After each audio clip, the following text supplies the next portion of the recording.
It's your girl Renee Hector with Homeschool Revival here for our final and fifth day of the Living Thanksgiving Challenge. We are talking about the ministry of gratitude. Our scripture this week is taken from the book of Isaiah, chapter 61, verse 1, and it reads, "The Spirit of the Lord is upon me, because the Lord has anointed me to preach good tidings unto the meek, sent me to bind up the brokenhearted, to proclaim liberty to the captives, and the opening of the prison to them that are bound." Did you know that gratitude is good for your heart? Yeah, like your physical heart. It's good for all of you. Let's talk about that today. Let's talk about how the expression of gratitude helps our children in that they are learning their relationship with God. They are learning how to be kind to other people because they are grateful that they have a sibling. They're grateful that they have a home. They're grateful that they have a mother who takes care of them. Gratitude is even good for addictions. Seriously, it helps with addictions to pornography, masturbation, screen time. Guys, gratitude is a big deal. There are other things that can help, but gratitude is an important part also of taking our focus also off of self and self-medication and pointing us to God and to others. In addition to all of those things and our children's character development, gratitude can change our entire lives. And it's not just good to kick off a big meal. So I'll give you some background. According to the head of Duke University Medical Center, Dr. P. Dorswamy, giving thanks is good for your health. Gratitude can positively impact every major organ system.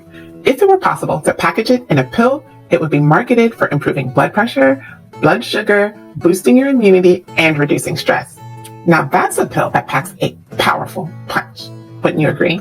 We're going to talk about a different way to express gratitude today. We're going to talk about the ministry of gratitude.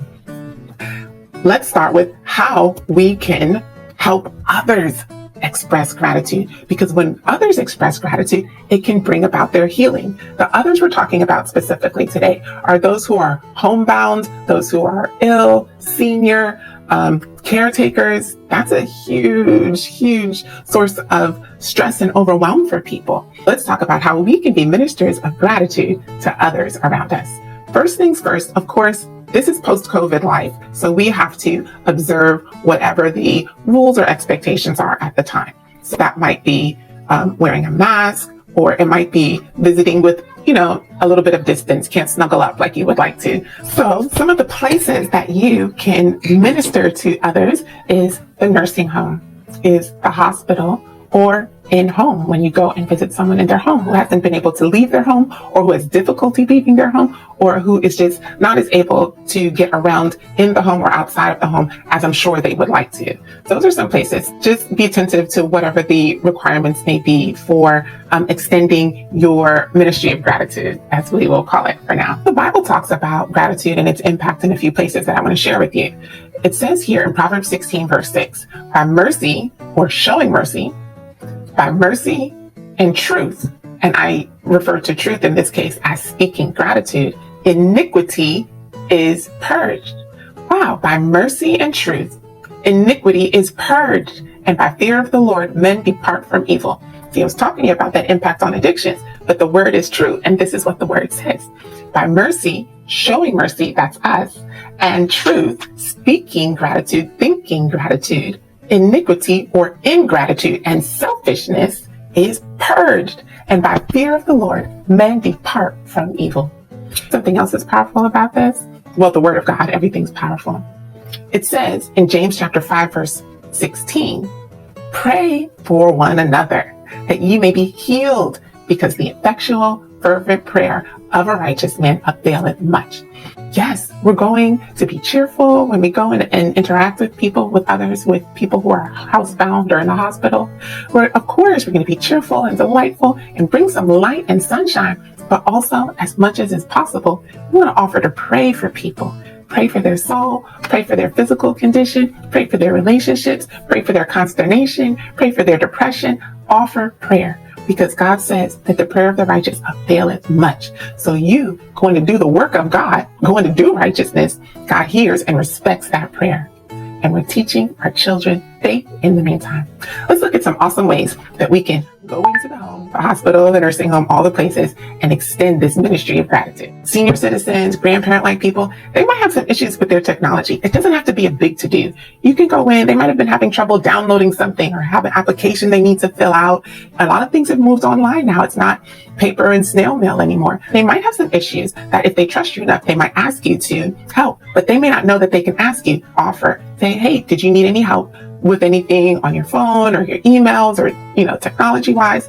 Ask them when you go or before you go. Like that might be the only reason that you go. Now for me, as much as I'm talking to you, I'm not really a chatty person when I go into these situations. I kind of have to go in and go out, go in and do what I need to do and leave. So if you're like that as well, you don't have to go and sit down and have tea and reminisce over the old days. No, if there's a task or something that you can do to be helpful, go do it and say, hey, I'll give you a call later to check on you. And then you're on your way. Something else you can do is just go and love on people. When people are homebound or elderly or ill, they probably haven't had a lot of touch or connection with people. So sometimes you can just go in, you give a little hug. When you're leaving, you give a little hug on the way, right? Something else you can do is just go and love on people. When people are homebound or elderly or ill, they probably haven't had a lot of touch or connection with people. Sometimes you can just go in. When you come in, you give a little hug. When you're leaving, you give a little hug. That might make the day for that person. That might make the week for that person, especially if they're not getting real human contact. The only time they might be being touched or interacted with is if someone is giving them medical attention. Being nurturing, being touched, being the hands of Jesus is a big deal. It ministers to people and it also gives them something to be grateful for. Fixing up their clothes, making sure that they're dressed for the day. If you have any skills in grooming, use them to help people who are not able to do as much for themselves as they used to be. Maybe somebody's hair needs to be done. Maybe some people just like to look a certain way and they get depressed when they can't manage that every single day. They might really want to get up and tidy up the face, pat that face, or beat that face, as the young people might say. They might want to get up and do that, or they might want to put on something nice. But what I can manage was a house dress. Maybe you can assist with that. Maybe you can put some things within their reach so that they can have more independence.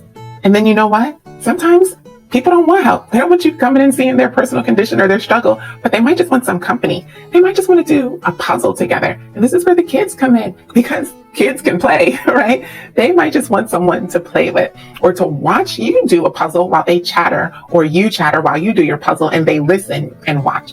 Sometimes it's not work. Sometimes it's bring an instrument. Let the kids sing a little song that they might have learned earlier in the week or at church or that you taught them.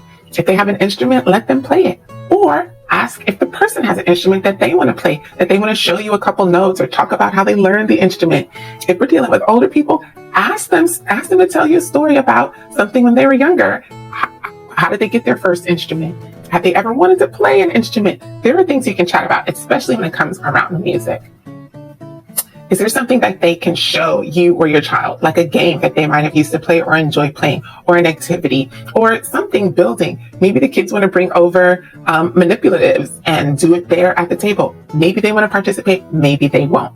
But think about it. If you're stuck at home and the only thing you have is the television, and you get to look at the youthful faces of beautiful children that God brought into this world, which would you really choose? You'd want to see life happening around you, right? That's probably the same for a lot of people who are housebound as well. Sometimes the kids can bring over a project they've been working on that they want to show how they learn to do this, how they learn to do that. That also goes back to maybe you want to go over, if you have the kids or not, maybe you want to go over and cook something. Maybe you want to cook something together with the person who is housebound, who's not able to move around outside of the house as much. Now, know me and reading. Listen, bring a book or two. Let the child read a book. Maybe the person wants to read a book for the child. Maybe you read a book for both that person and the child. Bring a book. Books change lives too. You can always ask them if they have photographs they want to share with you, or you can bring some pictures that you guys have taken, or an album or activity you guys have been working on, maybe like a scrapbook. I know, this was a lot. What a big week. Transformations are never easy, and you have just gone through a gratitude transformation. If you feel overwhelmed, it's okay. What we all need to do is to ask God, how can we be your hands and your feet? That's your assignment going forward. Ask God daily, How can we be your hands and your feet? And you will be living Thanksgiving.